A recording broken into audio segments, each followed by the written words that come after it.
chemin de la vie. Au Seigneur. Amen. Maintenant, nous allons voir quand même, avec un peu de pratique, pour que vous puissiez comprendre quelle est la personne qui peut se dire que je suis né de nouveau. Être né de nouveau, c'est-à-dire que c'est quelqu'un qui est mort d'abord, amen, qui a accepté de passer par la croix, et en plus qui a été enseveli avec Christ, et qui ressuscite avec Jésus-Christ. C'est ça même la signification aussi du baptême. Donc dans ce passage, de ce discours de Pierre, de 2 Actes chapitre 2, verset 38 à 39, qu'est-ce qui se passe là-bas? C'est-à-dire, on résume presque toute la parole de Dieu. Mais oui! Amen. Répentez-vous, soyez baptisés au nom de Jésus-Christ. C'est-à-dire, soyez transformés, être nés de nouveau. Et tout se trouve là-bas. La vie éternelle se trouve là-bas. Tout se trouve dans ce discours. Amen. Est-ce que vous me suivez bien? Si vous trouvez que je suis rapide, prière de me faire seulement ici, on sera un peu là, afin que tout le monde puisse quand même écouter. Mais toutefois, s'il y a par exemple là où tu n'as pas compris, nous ne voulons pas aller trop rapide. Pose la question, le Seigneur va nous éclairer. Amen. Donc, maintenant nous voudrons voir quelques exemples pour que tu puisses comprendre qui est cette personne qui est née de nouveau. La personne qui est née de nouveau, c'est une personne qui tremble devant la parole de Dieu. Amen. Il a compris l'importance de la parole de Dieu, ce que Dieu a réalisé dans sa vie, qu'aucun homme dans ce monde ne pouvait faire, et il regrette la vie passée qu'il avait. Il s'est dit, oh vraiment j'étais malheureux. Tout ce temps que j'ai passé, j'étais de l'ignorance. Si Christ venait, je ne pouvais pas avoir la vie éternelle. Alléluia. Maintenant alors, d'un côté, il a la tristesse pour ce qu'il avait fait, mais de l'autre côté, il a la joie. Heureusement que le Seigneur vient. Amen.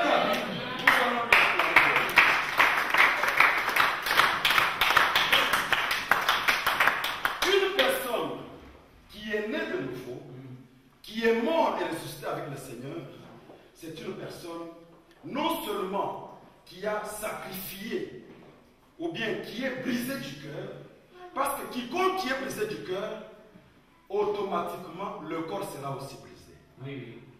Est-ce que vous êtes d'accord avec moi? Mais l'inverse peut être vrai.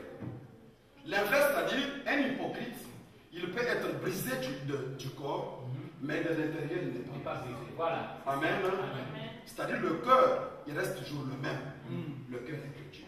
Mais l'inverse, c'est-à-dire quelqu'un qui est brisé du cœur, bien aimé, qui a les arts de l'esprit tel que nous venons de le dire ici, cette personne-là, bien aimé, je vous dis, il ne peut jamais être hypocrite. Parce que l'extérieur, quand il va se présenter, c'est effectivement, ça reflète l'intérieur. Est-ce que vous me suivez? Dieu ne nous demande pas d'être des hypocrites.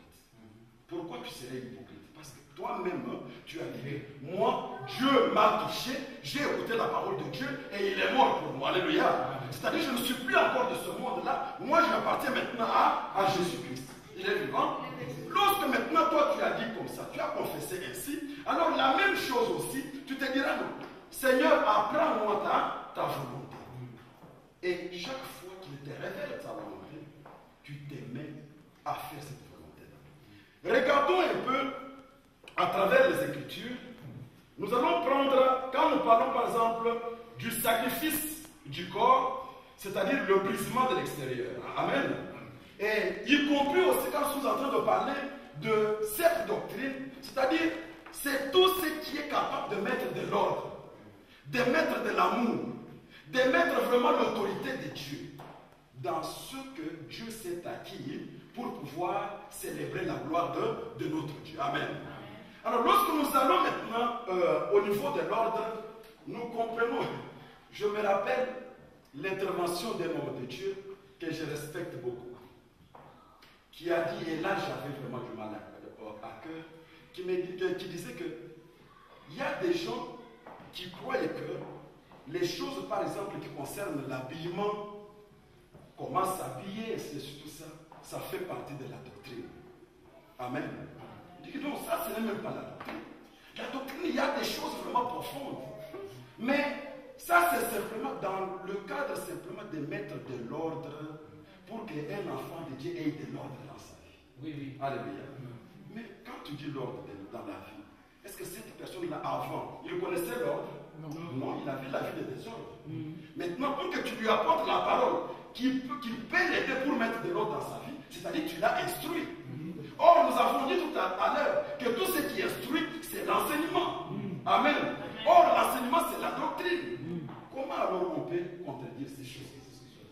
Amen. Voilà, alors, prenons quand même un exemple dans le livre de 1 Corinthiens chapitre 14.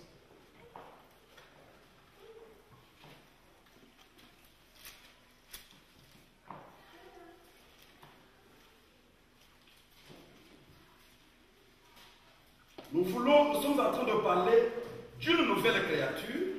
Quelqu'un qui est né de nouveau, c'est quelqu'un qui est vraiment mort avec le Seigneur et ressuscité avec lui. Si même autrefois, il ne comprenait pas les choses de Dieu, mais à cause de l'onction qui est en lui, il commence à comprendre. Prenons 1 Corinthiens chapitre 14, versets 32 à 40. Nous allons lire.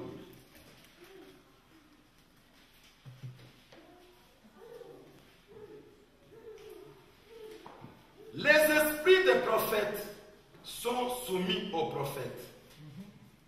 Car Dieu n'est pas un Dieu de désordre, mais de paix. Comme dans toutes les églises des saints, que les femmes se taisent dans les assemblées, car il ne leur est pas permis d'y parler. Mais qu'elles soient soumises, comme le dit aussi la loi. Si elles veulent s'instruire sur quelque chose, qu'elles interrogent leur mari à la maison, car il est malséant à une femme de parler dans l'église. Est-ce de chez vous que la parole de Dieu est sortie, ou est-ce à vous seul qu'elle est parvenue? Si quelqu'un croit être prophète ou spirituel, qu'il reconnaisse que ce que je vous écris est un commandement du Seigneur. Amen. Et si quelqu'un l'ignore, qu'il l'ignore. Ainsi donc, frères, aspirez au don de la prophétie. N'empêchez pas de parler en langue, mais que tout se fasse avec bienséance et avec ordre. Alléluia. Amen. Là, nous avons prélevé au moins simplement 2 points, c'est-à-dire en ce qui concerne le ministère de la femme. Pourquoi nous disons ça? Nous disons ceci que toute personne qui est née de nouveau, c'est quelqu'un qui ne considère plus encore sa vie. Amen. Il considère les intérêts de son père. Comme son père, on dit ici que c'est un Dieu d'ordre. Lui aussi, peut-être il n'avait pas la vie d'ordre bien avant. Mais quand il sera éclairé, quand le Saint-Esprit va illuminer son cœur, il comprend que non, j'étais peut-être hors de la parole de Dieu. Mais maintenant, je comprends que la volonté de mon Dieu veut ceci, veut cela. Alléluia. Ça touche directement le ministère des femmes. Je voudrais attirer votre attention, surtout les sœurs, et d'ailleurs, vous savez bien que ce n'est pas dans le cadre de rabaisser les sœurs, non, de rabaisser une femme, non. La Bible donne une très grande importance à la femme. Alléluia. Donc, quand on dit par exemple, oui, c'est bien pour un même travail, qu'on ait le même salaire, parce que nous avons les mêmes capacités, nous disons oui, alléluia. Amen. Amen. Nous disons par exemple, non, il faut vraiment donner la valeur à la femme, ainsi de suite, tout ça, la respecter. Nous disons oui, parce que cela est conforme aussi à la parole de Dieu. Alléluia. Mais maintenant, nous sommes en train dans la profondeur maintenant de la parole. En ce qui concerne maintenant le ministère. Alléluia. En ce qui concerne le don, il n'y a pas de problème. Parce que divers dons ont été donnés aux enfants de Dieu. Alléluia. Amen. Dieu distribue ça selon comme il le fait. Mais en ce qui concerne le ministère, nous appelons ça comme étant ministère d'autorité. Amen. Ministère d'autorité, c'est-à-dire quoi? C'est-à-dire que c'est quelque chose qui, lorsqu'il faut redresser le peuple de Dieu, selon la parole prophétique, où Dieu nous a dit ceci, que dans les derniers temps, les gens seront incrédules. Les gens seront froids par rapport à la parole de Dieu. Alléluia. Amen. Les gens aimeront les femmes. Pour pouvoir redresser ces gens-là, les enseigner afin qu'ils retournent vers leur Dieu, ce n'est pas chose facile. Il faut de l'autorité. Alléluia. Et cette autorité-là, la parole de Dieu déclare qu'il n'est pas permis à la femme de prendre cette autorité-là. Alléluia. Parce que nous ne voudrons pas être des extrémistes comme les autres sont des extrémistes. On a dit qu'il est malsain pour une femme de parler. C'est-à-dire, même pour chanter, parce que quand les sœurs chantent, on donne des témoignages. Même ouvrir la bouche, on ne fait pas. Ici, c'est simplement les hommes. Non, ça c'est extrémiste. Alléluia. Il y a des extrémistes.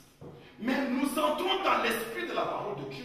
Nous disons que mais dès qu'elle parlait dont l'apôtre Paul est en train de parler. Amen. Amen. La parole vient l'interpréter maintenant dans le livre de Timothée. On dit que je ne permets pas à la femme d'enseigner. Alléluia. Amen. Mais chanter, les sœurs chantent. Oui, oui. Alléluia. Amen. Donner les témoignages. Oui. Nous aussi, elle était partie dans un voyage et dit vraiment, le Seigneur m'a béni. Oui. Et c'est surtout ça. Amen. Amen. On ne peut pas dire non. Va raconter à ton mari à la maison et ton mari viendra nous dire non. Alléluia. Ce serait trop quelqu'un extrémiste. Oui. Amen. Mais la parole s'interprète d'elle-même en disant que quand on dit qu'il est malséant pour une femme de parler dans une assemblée des saints, c'est quoi? Dans quel sens? Il n'est pas permis à la femme d'enseigner. Alléluia. La question, point d'interrogation. On se dit, oh, mais comment ça? Comment? Mais le Saint-Esprit a été donné aussi à la femme. Mais comment ça? Alléluia. Amen. Non. Le Saint-Esprit a été donné à la femme. Mais dans le cadre maintenant d'enseigner, cela ne lui a pas été donné. Amen. Pourquoi? Parce que la parole de Dieu déclare que qui avait péché, c'est Ève. Et non pas. Amen. Amen. Amen. Amen. Qui était formé avant? C'est l'homme. C'est l'homme. Amen. À partir même du jardin d'Éden. Amen. Amen. Lorsque Dieu a créé, il a dit, regarde ce que tu feras et c'est surtout ça. Même ce que vous mangerez, ce que vous ne mangerez pas. La femme n'était pas là à ce moment-là. Oui. Alléluia. Mais elle est venue après et on lui a rapporté pour dire ceci. Tel que tu es là, chérie, regarde ce que notre Dieu nous a dit. Tu ne feras pas ceci, tu ne feras pas ça. Alléluia. Quelque chose qu'on lui a rapporté, mais elle-même n'a pas écouté ça. C'est ça. Il est vivant. Amen. Amen. Voilà, c'est dans ce sens-là. À partir du commencement. Or, Christ était venu pour régénérer. Est-ce que vous me comprenez? Le bain de la régénération, c'est-à-dire rétablir l'homme, que l'homme revienne comme il était avant. Ce qui était dans la pensée de Dieu, que l'homme soit de cette manière. Est-ce que vous me suivez bien? Amen. Ce n'est pas pour minimiser les choses. Non. Nous respectons mon Christ. Amen. Et ils ont vraiment une très grande importance pour l'œuvre de Dieu. On peut dire même que c'est une armée pour l'éternel. Alléluia. Amen. Amen. Mais pourquoi nous disons vraiment ces choses? Parce que si non seulement, si nous regardons dans le jardin d'Éden, mais lorsque nous regardons aussi même dans la pensée de Dieu, nous trouvons que oui, du temps des prophètes, il y avait aussi des prophétesses. Amen. Amen. Amen. Mais ces prophétesses-là, Myriam, la sœur de Moïse, c'était une prophétesse, non? Amen. Amen. Amen. Amen. Amen. La femme de juge Déborah était aussi une prophétesse. Mais seulement tu remarqueras que ces prophétesses-là n'ont pas joué le rôle que Jérémie jouait. C'est ça. Le rôle que Ézéchiel jouait. Oui. Pourquoi? Parce que les autres sont partis même en prison. Oui. Les autres ont perdu leur vie. Jean-Baptiste, on l'a coupé de la tête. Mais mettez-moi, donnez-moi un exemple d'une femme prophétesse qui a été en prison à cause de la parole de Dieu. Azaté. Amen. Pourquoi? Ils ont Quand peur. quelqu'un te donne une prophétie d'un don pour te dire le Seigneur m'a dit ainsi de suite tout ça, il n'y a pas de problème. Est-ce que je peux mettre ma soeur en prison parce qu'elle m'a donné une prophétie que je n'approuve pas? Non. Le Saint-Esprit me dit que éprouver et examiner toutes choses. Amen. Amen. Amen. Ce qui est vrai, prenez. Ce qui n'est pas vrai, prenez. Alors je n'ai pas raison de commencer à dire cette soeur-là avait d'ailleurs prophétisé pour moi. Non. Je savais que ce qu'elle avait prophétisé. Oh, vraiment, pasteur Augustin n'est pas vraiment un serviteur de Dieu. Je me suis examiné, je dis non, je suis un serviteur de Dieu. Oui, oui. Amen. Ça arrive là. Ça, c'est un autre esprit qui est entré en elle. Ah oui, oui. Je n'ai pas besoin de la mettre en prison. Non. Mais tandis que si c'est un enseignement, de prendre, de dire à une génération perverse, une génération méchante, qui s'est détournée des voies de Dieu pour aller dans l'idolâtrie, et de leur dire que revenez vers votre Seigneur, sinon on vous tuera, ça alors ça entraîne la mort. Voilà alors les prophètes qui étaient la bouche de Dieu. Ils étaient établis par Dieu, parce que Myriam, du côté où, au moment où elle était prophétesse, le prophète à ce moment-là, c'était Moïse. Alléluia. Amen. Amen. Amen. Lui était la bouche de Dieu, et Dieu travaillait avec lui. Amen. Amen. Du temps d'Ézéchiel, il y avait aussi des prophétesses, mais Dieu travaillait avec Ézéchiel. Les messages qu'il fallait reprendre son peuple, c'est-à-dire avec autorité, les ramener à la parole de Dieu, se convertir avec leur Seigneur, ça passait par Ézéchiel ou bien par Jérémie. Il est vivant, bien aimé. C'est pourquoi alors, nous ne sommes pas contre, mais nous revenons seulement selon l'esprit que nous avons dit. On nous a dit ceci, que comme il le convient dans toutes les églises des saints. Est-ce que vous avez lu ce passage-là? Oui. Révisons encore. 1 Corinthiens chapitre 14. Mais elle va te dire non, nous tous, c'est Jésus-Christ. Même si je prie aussi aujourd'hui ici, demain je peux partir quelque part, et c'est faux. C'est faux. Mais la parole de Dieu dit ceci, que comme il convient dans toutes les églises des saints. Alors si on confirme comme ça, c'est-à-dire qu'il y a d'autres églises des Ils ne sont pas saints. bien aimés. Amen. Parce qu'il y a toujours deux choses, deux puissances. Oui. Négative Et et positive. positive. Amen. Amen. Quand on dit vrai, il y a faux. Faux. Amen. Amen. Mais quand on dit maintenant, comme il convient dans toutes les églises des saints, c'est-à-dire, il y a d'autres églises qui sont Des démons. Et comment on les appelle? Les églises des moqueurs. Amen. C'est ça ce que je vous ai dit tout à l'heure. Amen. Qu'il est malheureux que nous sommes en train d'évoluer. Nous disons ici, baptême au nom de Jésus-Christ. L'autre, il va avec son fils. Il le baptise au nom de Jésus-Christ. Et il revient là, au milieu de vous. Il chante. Alléluia. Amen. Il chante. Et vous dites, ah, c'est notre soeur, c'est notre frère. Mais c'est du désordre, ça. C'est ça que Dieu me dit. C'est ça. Ça, c'est une église de Amen. désordre. Amen. Amen. C'est ça. Si mon frère, Amen. ma soeur, tu veux que cette église soit une église d'ordre, soumettons-nous à La parole. Amen.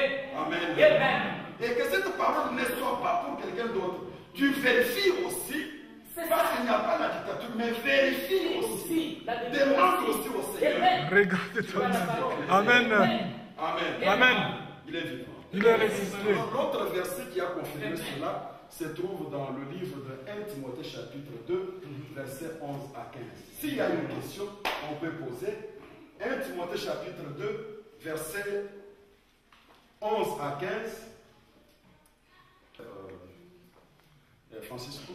Oui, j'avais la question pour vous signaler si vous pouvez signaler quand est-ce que la femme peut prêcher ou bien il peut enseigner. Amen. Amen. Oui, vous savez, la parole de Dieu est trop vaste.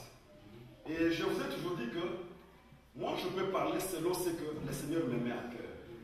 Mais si vous aussi vous posez des questions, ça peut quand même nous amener à mettre les points sur les i, afin que nous ne puissions pas sortir avec des mauvaises pensées. Oh, dans cette église-là, c'est une église des dictateurs. Non. Amen. Amen. La question est, c'est une bonne question. La femme peut aussi apporter la parole de Dieu. Amen. Amen. Amen. Mais à quel moment? Elle a aussi droit, parce qu'elle est disciple, non? Amen. On a dit ceci. Allez, faites de toutes les nations des disciples, les baptisés. Alléluia. Amen. Dans le livre de Timothée, ou bien de Colossiens, Paul est en train de dire à Timothée ceci, que apporte cette parole aux hommes qui sont capables de pouvoir l'apporter aussi aux autres. Imaginez maintenant des sœurs qui, ils écoutent la parole de Dieu. Amen. Amen. Et puis, elle peut sortir et dire, nous, on nous a dit que nous ne pouvons pas parler. Amen. Donc, on a dit ici, dans une église de saints. Dans le livre que vous avez touché de 1 Timothée chapitre 2, qu'est-ce qu'on dit, frère? je lis la parole de Dieu. 1 Timothée 2, 9 à 11. Non, 10. Je commence par 10. Mais qu'elle sépare des bonnes œuvres, comme il convient des femmes qui font profession de servir Dieu. Que la femme écoute l'instruction en silence avec une entière soumission. 12. Je ne permets pas à la femme d'enseigner, ni de prendre de l'autorité sur l'homme, mais elle doit demeurer dans le silence. Amen. Mais sur l'homme, quel homme? Un homme spirituel. Amen. Nous savons toujours dire aux sœurs, quand tu te rends par exemple dans une maison, avec beaucoup de gens, avec la vie, oh vraiment, ah ma soeur, bonjour, tout ça. Tu dis, ah, est-ce qu'on peut partager quand même la parole de Dieu, comme vous m'avez ouvert la porte de votre maison? La personne qui dit, ah vraiment c'est intéressant, toi tu connais aussi la parole de Dieu. Mais moi, tu n'es pas en mesure de pouvoir m'enseigner moi. Amen. Dis peut-être à ton mari, tu as ton mari. Ah, moi je ne suis pas marié, mais je suis encore célibataire. Ah, tu as quand même ton pasteur, ou bien des gens qui vous encadrent. Oui, dis-lui qu'on prenne un rendez-vous et qu'il vienne, qu'on se rencontre, comme ça on peut parler. Mais je ne suis pas en mesure de parler avec toi la parole de Dieu parce que tu es une femme. Oui. Une femme qui est enseignée, directement il comprend à qui il a affaire. Amen. Alléluia. Amen. Que le Seigneur te bénisse mon frère, comme ça on prendra rendez-vous. Est-ce que je peux avoir ton numéro de téléphone? Je donnerai à mon mari, je donnerai par exemple à mon frère ou bien à mon pasteur. Alléluia. Amen. Le problème est réglé. Pourquoi? Parce que cette femme-là est enseignée, elle a compris que j'ai affaire à un homme spirituel. À un homme qui est déjà adulte dans la parole. Qui connaît ses droits. Mais supposons que la femme se retrouve quelque part, dans un endroit où les gens, les hommes sont des hommes animaux. Parce que quelqu'un qui n'a pas la parole de Dieu, c'est un homme animal. Amen. Dans ce cas-là, la femme a l'obligation, a le devoir d'ouvrir la bouche et de pouvoir parler, d'annoncer la parole de Dieu. Amen. Amen. Et une personne est venue, une deuxième est venue, troisième sont venus, elle commence à leur apporter la parole de Dieu. Mais dès qu'elle remarque qu'au milieu de ces gens-là, il y a un autre qui est en train de prendre déjà le dessus, Dieu lui fait grâce de grandir dans la parole de Dieu, qu'est-ce qu'il fera? Qu'est-ce qu'elle fera cette femme? Elle va faire comme Jean-Baptiste. Qu'elle lui montre et que moi je descends. Alléluia. Amen. Je te laisse la place parce que moi je ne conviens pas d'être maintenant devant vous parce que vous êtes devenus des hommes spirituels. Alléluia. Amen. Amen. Amen. Il est vivant. Il est ressuscité. Là, c'est vraiment aller dans des hôpitaux, mes soeurs, apporter la parole de Dieu. Amen. Amen. Apporter la parole de Dieu. Tu peux trouver quelqu'un qui a peur de mourir. Oh, quand je suis en train de voir, quand je dors, je vois toujours du noir devant. Apporte la parole de Dieu. Tu vois du noir parce que tu n'as pas encore reçu la véritable lumière. La véritable lumière que moi je t'apporte, c'est Jésus-Christ. Alléluia. Quand toi tu le reçois dans ta vie, tu verras au-devant de toi, il y aura vraiment la lumière. Est-ce que tu peux le recevoir? Tiens-moi en main. Nous allons prier. Tu vas répéter après moi. Et ainsi de suite tout ça. Le Seigneur Jésus-Christ, voilà, tu annonces cette parole. Il est capable de te guérir. Annonce cette parole dans des hôpitaux, partout où vous pouvez aller, même dans des maisons. Mais sauf dans une assemblée des saints. C'est-à-dire ce sont des gens qui sont déjà éclairés, qui sont déjà des adultes dans la parole de Dieu. Amen. Amen.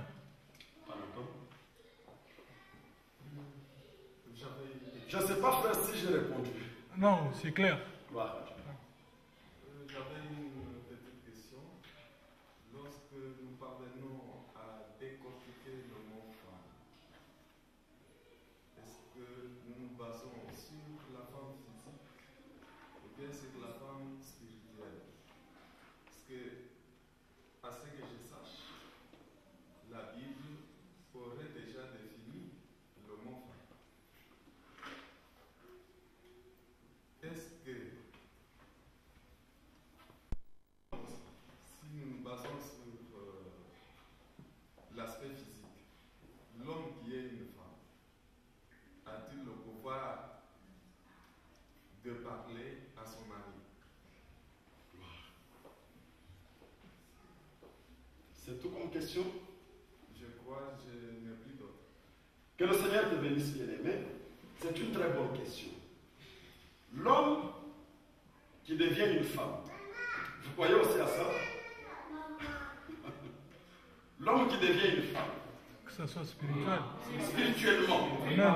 Vous voyez, nous tous nous sommes des femmes de Jésus-Christ, des épouses. Alléluia. Amen. Supposons maintenant que toi tu es une femme, on te demande la soumission à ton mari. On nous demande nous tous la soumission à notre mari. La soumission face à la parole de Dieu. Tu prends la même parole de Dieu là, qui reflète Jésus-Christ, tu commences à l'enseigner. Tu commences à enseigner ton époux. Jésus-Christ écoute. Il est écrit. Ça peut se faire? Non, ça ne peut pas. Notre époux, c'est Jésus-Christ. C'est lui qui nous enseigne. Tout ce que nous lui devons spirituellement et même physiquement, c'est la soumission. Mais lui, ce que lui nous doit, c'est quoi? C'est l'amour. Il a déjà manifesté cet amour-là. Amen. Qui peut douter que Jésus-Christ ne l'aime pas? Il aime tel amour que même tes parents ne peuvent pas t'aimer. Il a réalisé des choses que même tes parents ne peuvent pas faire. Amen. Alors, quand déjà l'homme t'aime, à toi la femme, on te demande seulement la soumission. Parce que l'inverse serait impossible. Toi, tu ne sais pas qu'il faut être soumis, mais dans l'entretemps, tu fais des choses impossibles à ta femme. Amen. Ta femme ne peut même pas parler. Tu ne l'honores pas. Ainsi de suite, tout ça. Mais tu demandes la soumission. Non. Cette soumission-là ne viendra pas. C'est ça. Alléluia. Amen. La soumission-là ne viendra pas. Ça sera au contraire la révolte. Cette femme-là va se révolter. Amen. Amen. Comment toi tu peux me traiter comme ça? Il ira au social là-bas, il va demander le divorce. Alléluia. Amen. Mais lorsque toi tu as fait ce qu'il faut pour un homme, d'aimer sa femme, de l'honorer, aux yeux des gens, même si elle a fait quelque chose, mais tu ne peux pas lui parler très mal. Parce que tu sais que c'est ma femme, c'est moi-même. Alléluia. Je ne peux pas la taper. Quand elle comprend toutes ces choses-là, elle dit, oh, je suis vraiment heureux. Qu'est-ce que moi je dois faire aussi? Je dois aimer mon mari. Christ a fait ces choses plus que ce que les maris de ce monde peuvent faire.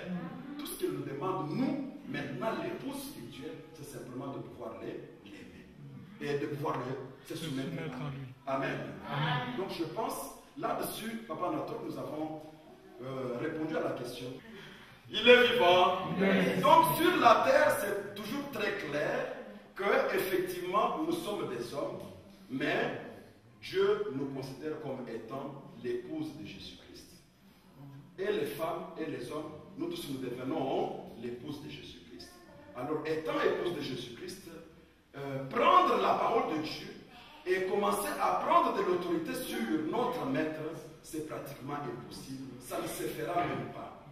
Mais, que ce soit sur le plan physique ou bien sur le plan spirituel, cela sera impossible. Parce que c'est lui-même qui est la parole. Et je vois très mal comment je prendrai la parole, qui est un enseignement, je commence à l'enseigner lui. Donc cela est vraiment impossible. Oui, la femme physique, aux hommes animaux, c'est-à-dire qui n'ont pas Jésus-Christ, elle doit enseigner. C'est-à-dire apporter la lumière là où cet homme-là n'en a pas. Je parle d'information. Oui, information, c'est-à-dire quand cette femme témoigne, par exemple, comme les femmes qui étaient parties au sépulcre, alléluia, de Jésus-Christ. Quand elles reviennent, est-ce qu'elles ont enseigné? Non. Ils ont informé ce qu'eux, ils ont remarqué. Et c'est la raison pour laquelle ils ont refusé, personne n'a cru à leur témoignage. Vous voyez? Mais tandis que lorsque c'est un enseignement et quelqu'un refuse, la parole de Dieu déclare ceci, que sortez dans cette ville-là en secouant vos pieds. Alléluia. Le sort de ces gens-là sera pire que autrefois dans Sodome et Gomorrhe. Là, ils ont refusé l'enseignement. Mais le témoignage de quelqu'un peut douter. Il dit, ah, est-ce que vous croyez ce qu'il dit? Et tu dis, mais comment toi tu ne crois pas? Il dit, mais la parole de Dieu nous a dit aussi d'examiner. Vous croyez à tout. La prophétie, tout ça. Il dit, ah, mais comment expliquer qu'il peut dire que Jésus-Christ n'est pas au milieu de nous? Moi, j'ai craint Dieu. Je sais que Christ est au milieu de nous. Mais lui commence à dire, Jésus-Christ n'est pas au milieu de nous. Je peux aussi douter. Vous voyez? Mais en tout temps, je n'ai pas renié Jésus-Christ. J'ai accompli simplement la parole de Dieu. Pourquoi? Parce qu'on a dit examiner toute prophétie pour savoir si ça vient de Dieu. C'est dans ce sens-là. Mais informer, il peut informer. Les témoignages, c'est une information. Ah, je bénis le Seigneur, il a fait de grandes choses pour moi. C'est une information. Elle peut témoigner.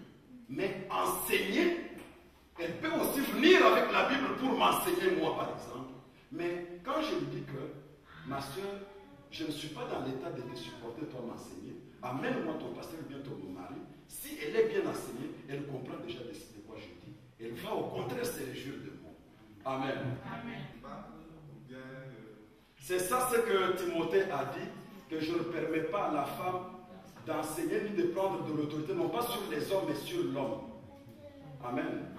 On n'a pas dit sur les hommes, mais sur l'homme. C'est-à-dire, même toi, si tu connais déjà, tu es déjà éclairé par cette parole de Dieu, tu as le droit de pouvoir refuser. Je vous avais déjà donné un exemple qui s'est fait à Kinshasa. Il y avait un homme de Dieu que vous connaissez, Renard Bonke. Il est venu, il a réuni les hommes de Dieu au palais du peuple de Kinshasa. Et moi, personnellement, je n'étais pas encore très enseigné sur cette parole-ci. Alors, au palais du peuple, c'était quoi? C'était une rencontre avec les serviteurs de Dieu. Alléluia. Alors, les églises ont délégué des gens qui allaient quand même suivre ces enseignements-là et vous viendrez avec des rapports. Mais le soir, qu'est-ce qui se faisait? C'était une campagne d'évangélisation pour tout le monde. Alléluia. Alors, maintenant, quand on a réuni les hommes de Dieu, on a vu maintenant une femme qui était avec Renard Bonke, l'évangéliste, passer là et faire des démonstrations plus que même Renard Bonke. Des miracles. Elle est là et dit, au milieu de nous, quelque part dans ce coin ici, il y a quelqu'un qui est malade, qui a ciel. Et la personne effectivement se retrouve. Dieu te guérit, tout ça. Alléluia. Mais les gens qui étaient éclairés, plus que moi, qu'est-ce qu'ils ont fait? Je comprends, c'était dans l'assemblée. Oui. Je parle d'un singlet. Là, j'ai déjà répondu que même si c'est un singleton, une seule personne, là, Timothée nous dit, ce que nous venons de lire, que même si tu es seul, tu as le droit, et étant un homme spirituel, de pouvoir ne pas accepter d'être enseigné dans ce sens-là. Amen. Mais ce que je dis là, c'est ce qui s'était passé quand moi, je n'avais pas la connaissance. Et ces gens ont écrit une lettre à l'homme de Dieu pour lui dire, si tu es un homme de Dieu, même si nous sommes à côté, mais humilie-toi, ne fût-ce que pour me répondre par cette lettre. On pouvait te contacter en personne, mais comme tu n'as pas le temps, nous t'écrivons cette lettre. Réponds-nous, humilie-toi pour nous répondre. Pourquoi tu permets à cette femme de pouvoir nous enseigner? Regarde ce que dit la Bible, regarde ce que dit la Bible. Montre-nous dans la Bible quelle est la femme qui a fait ce que cette femme est en train de faire devant les saints. Cet homme n'a pas répondu. Mais quand je suis parti en Angola, à Luanda, il faisait encore la même campagne. Là, j'ai trouvé une très grande différence. Je suis allé aussi dans une rencontre entre les serviteurs. Et j'ai trouvé que du début à la fin, la femme n'avait pas enseigné. Allez, vous voyez bien aimé. Donc que ça soit au milieu des saints, si vous vous reconnaissez que vous êtes des saints, il faut revendiquer vos droits. Si toi aussi tu es singleton, tu peux aussi revendiquer ton droit. Amen. Il est vivant. Et je pense d'ailleurs que Papa Nato qui avait fermé la bouche à une pastorose qui était venue, qu'on est en train de te dire, non, on va t'apporter quelqu'un qui va t'apporter la parole. Il lui avait posé seulement une question, bien deux questions. La deuxième, c'est celle que je vais poser maintenant. C'était simplement une question, et cette femme pastorose n'est plus encore revenue pour pouvoir lui apporter la parole de Dieu. Amen.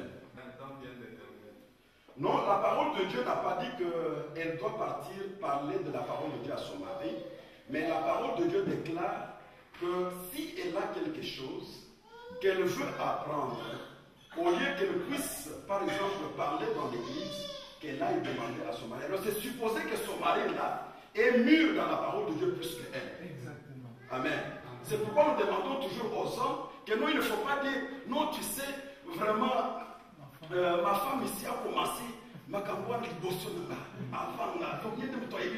c'est elle qui connaît ces choses-là. Non, il ne faut pas dire, même si elle le connaît, c'est elle qui t'a amené dans les choses de Dieu, mais que le Seigneur te fasse grâce pour prendre le dessus, afin que toi tu sois en mesure de pouvoir l'encadrer et tu deviennes aussi son pasteur à la maison. Voilà, c'est ça. Amen. Je vais demander quelque chose. C'est le frère?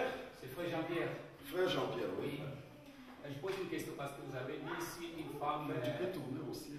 À part ce que vous avez dit expliqué, j'ai bien compris. Oui. Vous ce qui est qu'une femme ne peut pas passer dans une assemblée des saints, mais elle est permise à s'affronter à ce que je peux dire, un païen qui n'a pas la connaissance. Maintenant, quand vous avez essayé de donner des exemples, qu'il fait passer dans les hôpitaux et puis exhorter la parole, parce qu'il fallait que les femmes comprennent qu'un enseignement c'est un enseignement et qu'il y a une différence entre exhorter. Et à ce moment-là, je crois qu'à ce moment-là, quand elle va prier, est-ce qu'une femme peut-il imposer les mains aux malades?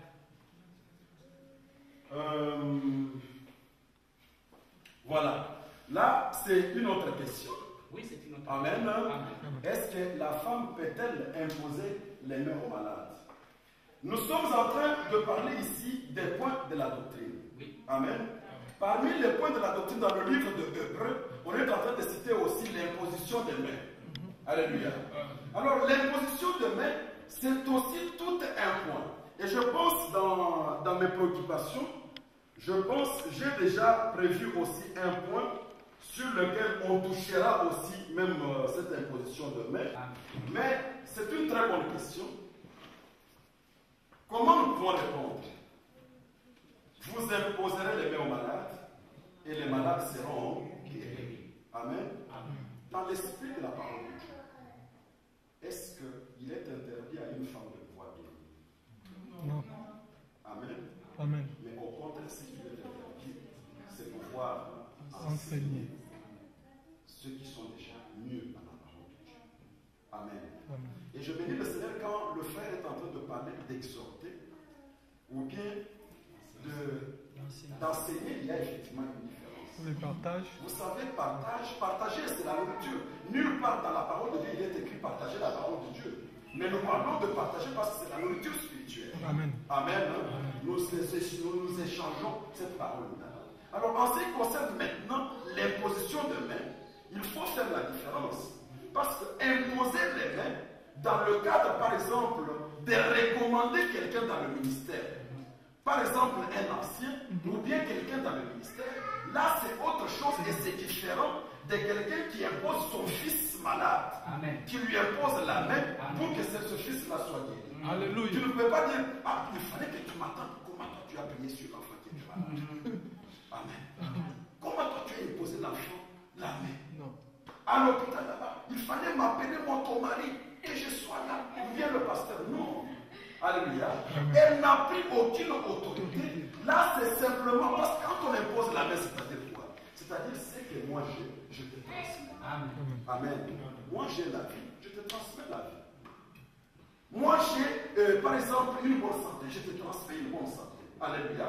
C'est dans ce sens-là. Mais dans le cadre des anciens qui grandissent dans l'église, ou bien un ministère, nous appelons maintenant, nous voudrons imposer les mains et une pastorose passe là-bas pour imposer. Là, ça ne peut pas avoir lieu parce que ça, c'est toujours dans le même sens de prendre aussi de l'autorité. Amen. Quelqu'un qui connaît déjà la parole. Amen. Amen. Amen. Amen. Il est vivant. Il est vivant.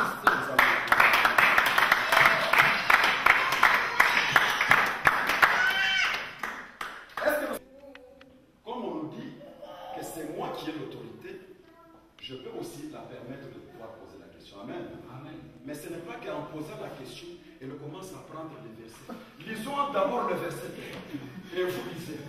Après, lisons encore. Vous voyez maintenant ce verset ici. Et vous voyez, non, pose simplement ta question.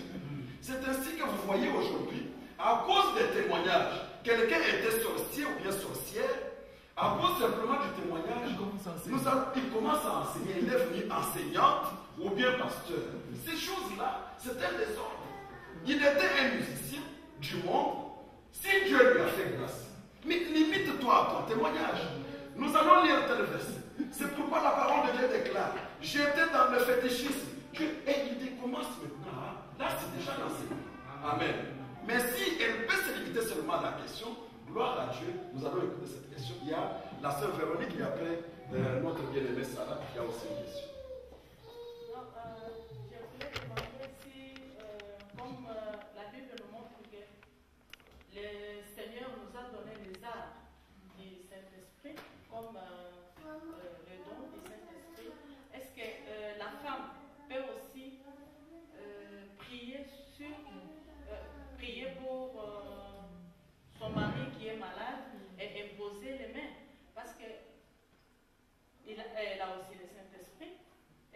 mari, ce n'est pas un homme animal, ce n'est pas un homme animal, mais c'est un homme spirituel. Est-ce que cette femme a le droit d'imposer les mains sur son mari? Amen. Amen. On avait une sœur. Son problème était là, le niveau de don de guérison. Supposons maintenant que si une femme a un don de guérison, comment elle va exercer ce don-là si elle ne passe pas devant pour le péché? Mais bien aimé, est-ce qu'il faut-il toujours pour guérir? Parce que dans une église, nous disons que nous sommes les membres les uns des autres. Alléluia. Dieu peut te donner un don, il donne aussi à l'autre le don d'interprétation.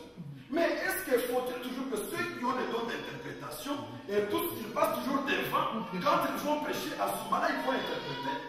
Non, c'est un don qui s'exerce. Même là où tu es, mais Dieu est capable de pouvoir vraiment exercer ce don-là. Alors, la question que la sœur pose, c'est une question qui est une très bonne question. Dans une église où j'étais vraiment engagé, nous avions un homme de Dieu qui était un pasteur. Il s'est retrouvé parce que vous savez, vous tous, au pays, nous avons le système d'avoir un bâtiment comme ça où les gens quittent leur maison seulement pour venir prêcher. Il s'est retrouvé qu'il avait une attaque terrible du diable. Une fièvre vraiment terrible où la personne tremblait. Mais il priait. Mais quand il a vu une sœur entrer, il était vraiment dans la joie. Il s'est dit, en tremblant, ma sœur, je vais me mettre à genoux, prie vraiment. Amen. Cette sœur a désisté. Mon pasteur, comment je vais prier? Lorsque les gens ne sont pas enseignés ces choses, ils vont peut-être être trop extrémistes et ils peuvent aller au-delà de ce que même la parole de Dieu est en train de dire.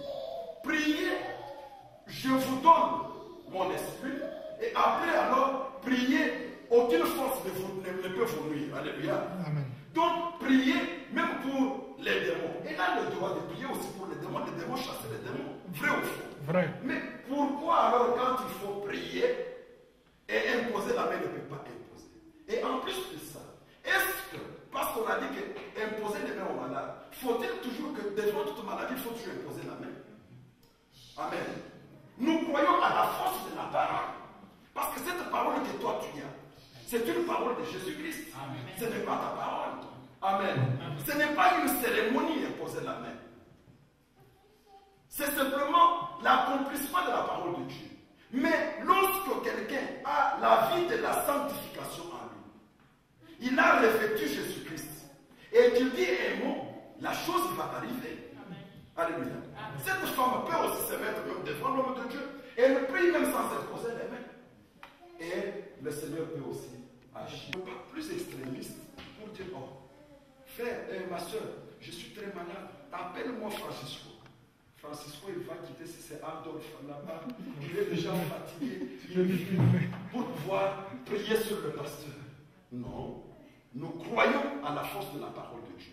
Et si je sais que ma soeur a le Saint-Esprit, elle est aussi baptisée du Saint-Esprit, elle peut prier, même si elle n'impose pas les mains, et je serai guéri. Alléluia. Amen. Ce n'est pas exercer un ministère. Oui, c'est différent de pouvoir enseigner. Exhorter, ce n'est pas enseigner. C'est ça. Oui, ma soeur Sarah, tu avais une question? J'avais en fait deux questions. Tout Oui. d'abord, comment déterminer qu'un homme est vraiment spirituel? Et deuxième question, est-ce qu'il y a aussi le cas inverse, qu'un homme ne peut pas enseigner une femme spirituelle? Amen. Amen. Oui, ça c'est une bonne question. Amen. Amen. Donc, comment faut-il déterminer que cet homme ici est Spirituel. Un homme spirituel, il juge de tout. Amen.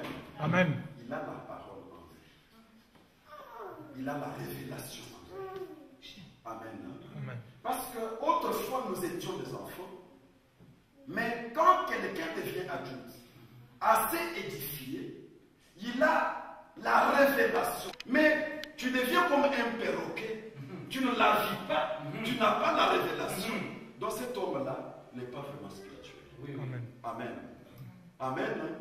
Mais lorsque cette personne est née de nouveau, Amen. convertie, Amen. cette personne est vraiment l'épouse de Jésus-Christ.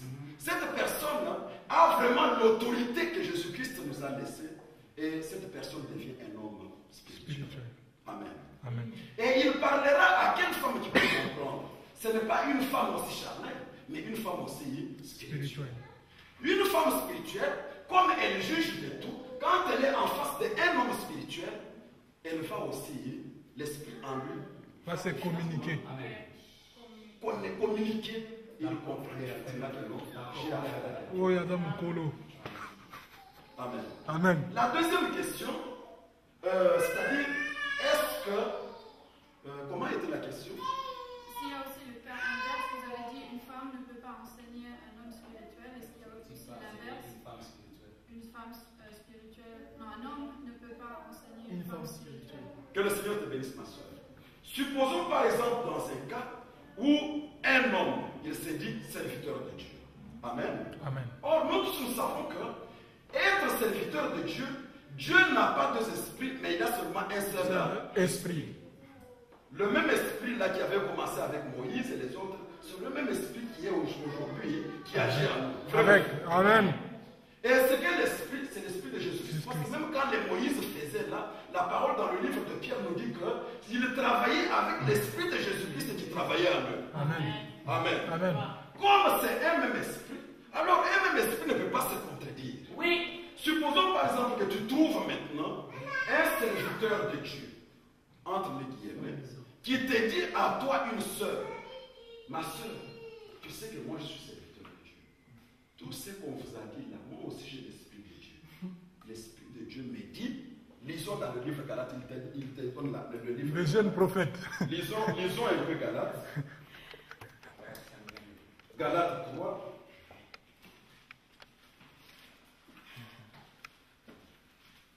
Voilà le verset qu'il te donne, parce qu'il ne prend pas quelque chose d'ailleurs. Il prend seulement ce qui se trouve dans ta Bible, il te donne ça. Galates chapitre 3.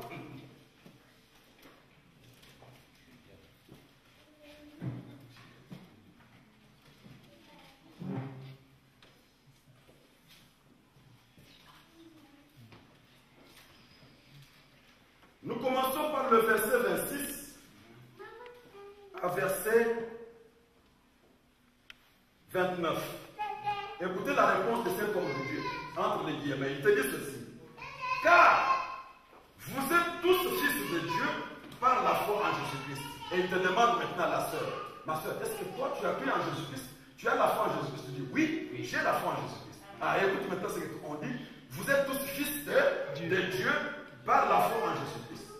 Vous tous qui avez été baptisés en Christ, vous avez revêtu Christ. Ma soeur, est-ce que tu as été déjà baptisé en Jésus-Christ? Oui, je suis déjà baptisé en Jésus-Christ. Ah, voilà, tu as revêtu Jésus-Christ. Il continue. Alors, il n'y a plus ni juif, ni grec, il n'y a plus ni esclave, ni libre, il n'y a plus ni homme, ni femme, car tous vous êtes un en Jésus-Christ. Et si vous êtes à Christ, vous êtes de la descendance d'Abraham, héritier de la promesse. Alléluia. Amen. Il prend ce verset-là à son pasteur. Il lui dit que voilà, moi aussi je suis serviteur de Dieu, comme votre pasteur. Vous savez, il y a des hommes de Dieu qui veulent nous faire retourner dans la loi. Nous sommes maintenant dans la grâce. Tu as reçu le Saint-Esprit, tu as revêtu Jésus-Christ. Ma soeur, je reconnais le don, le ministère en toi. Tu vas faire des miracles, plus que même ce pasteur-là, à travers toi. Alléluia. Lorsque quelqu'un parle ainsi, ma soeur, cet homme se prend pour un homme spirituel. Mais lorsque maintenant toi tu as le Saint-Esprit en toi et tu as été instruit selon la vraie parole, tu vas comprendre que non, ça c'est un autre esprit qui agit dans cet homme. Oui. C'est l'esprit d'Antichrist. Alors tu ne peux pas te laisser pour te dire, ah, on nous a dit que les hommes de Dieu, on ne peut pas se laisser faire. Tu écoutes, tu écoutes. À force que tu vas te laisser écouter, tu commenceras à croire à des choses que tu n'es pas obligé de croire. Oui, oui. Amen. Tu peux prendre à ce moment-là vraiment de l'autorité et lui montrer que non, je ne reconnais pas cette parole. Oui. Alléluia. Ça, c'est un autre esprit parce qu'en aucun cas, l'esprit de Dieu peut se contredire. L'exemple que tu me donnes de Déborah, l'exemple que parce que dire, est-ce que tu peux me donner quand même un exemple où nous avons vu sacrificateurs? Parce que parmi les Lévites, il y avait aussi des femmes, non? Amen. Ou bien ils étaient seulement des hommes et des hommes? Non. Il y avait aussi des femmes. Amen. Mais quelle est la femme, cher pasteur, cher apôtre, cher prophète, quelle est la femme qui a été dans le tabernacle là-bas, dans le lieu saint, ou bien dans le lieu très saint, Qui exerçait était un sacrificateur? Amen. Alléluia. Amen. Oh, mais tu vois maintenant, nous tous nous sommes devenus un royaume et des sacrificateurs. Gloire à Dieu. Mais est-ce que tous les sacrificateurs allaient dans le lieu saint pour servir Dieu? Ou bien dans le lieu très saint? Non. Il y en avait qui ne pouvaient même pas arriver dans le lieu très saint. Alléluia. Amen. Toutes leurs familles, jusqu'à ce qu'ils vont mourir, n'arriveront jamais dans le lieu très saint. Mais il y avait d'autres que Dieu avait accepté, que eux, mais serviront dans le lieu très saint. Il est vivant. Il le reste. Donc voilà alors, même si nous sommes tous des sacrificateurs, même si nous tous nous avons reçu le Saint-Esprit, mais cela ne faudrait pas dire que l'Esprit en nous puisse commencer à contredire la pensée même de Dieu. Non. Amen. Amen. Voilà alors en quelque sorte comment nous pouvons répondre. À ce moment-là, tu as reconnu que non, cet homme-là n'a pas vraiment l'Esprit de Dieu, c'est l'Esprit d'Antichrist. Tu as le droit De l'enseigner. Même de l'enseigner. Amen. Amen. Amen. Amen.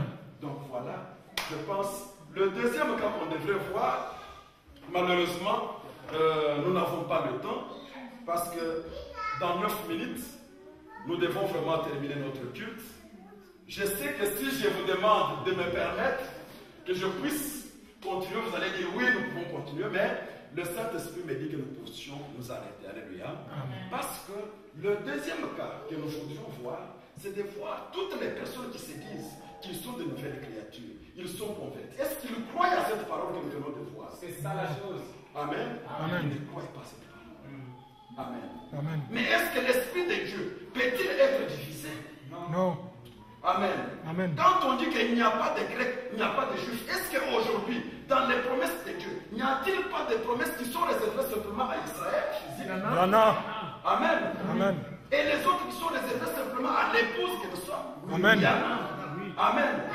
Amen. Amen. Mais comment on peut croire? Il faut prendre la parole de Dieu dans son contexte pour pouvoir expliquer pourquoi on dit qu'il n'y a pas esclave, il n'y a pas d'homme libre.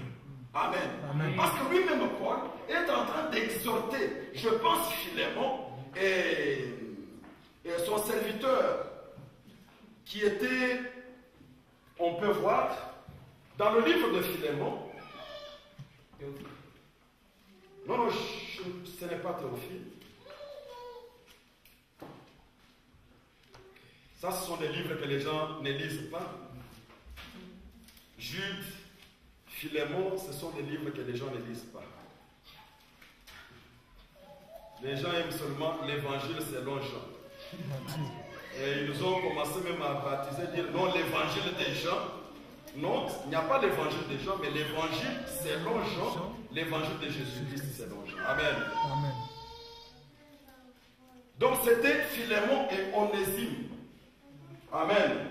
Onésime était un esclave, mais Philémon était le maître de cet esclave. Il lui recommande, il dit que oui, il t'a été utile, maintenant aussi il est utile à moi. Il n'a pas dit à Onésime que non, désobéis à ton maître.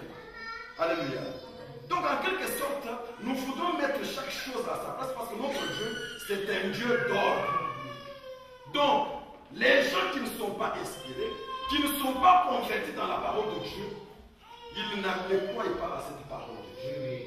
Nous sommes en train de parler à cette parole à ceux qui sont nés de nouveau et ceux qui sont morts et qui sont ressuscités avec le Seigneur. Alléluia. Et le deuxième problème qui est en train de gâcher aussi peut-être beaucoup d'entre eux, pourtant c'est un petit problème, c'est le problème par exemple de l'habillement. Alléluia. Mais si le Seigneur nous permet, le dimanche prochain, nous allons aussi parler pour ça. Non seulement pour les femmes, mais y compris aussi pour les hommes.